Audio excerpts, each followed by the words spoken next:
ఇది Poco F3 GT అండి. ఇది కస్టమర్ మనకి కొరియర్ పంపించారు. ఇది యాక్చువల్ దీని ఫోన్ ప్రాబ్లం ఏంటంటే డెడ్ ఇది. ఇది ఎందుకు ఆన్ కావట్లేదంటే పోకో ఫోన్స్ చాలా రోజులు వాడిన తర్వాతకి ఏమవుతుందంటే కొన్ని ఫోన్స్ డెడ్ అయిపోతాయి. CPU అనేది ర్యామ్ కనెక్షన్స్ అనేది డ్రై అయిపోవటం వల్ల డెడ్ అయిపోతాయి. సో మనం ఏం చేస్తామంటే ఈ CPUను ర్యామ్ రెండు కూడా రిమూవ్ చేసి మళ్ళీ ఏంటంటే కొత్తగా రీబాలింగ్ చేసి మళ్ళీ వాటిని అయితే మళ్ళీ ఇన్స్టాల్ చేస్తామండి.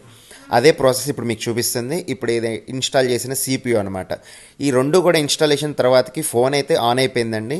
ఫోన్ ఆన్ అయిన తర్వాతకి ఎవ్రీథింగ్ నార్మల్ అంతా పర్ఫెక్ట్ కండిషన్లో వచ్చేసింది.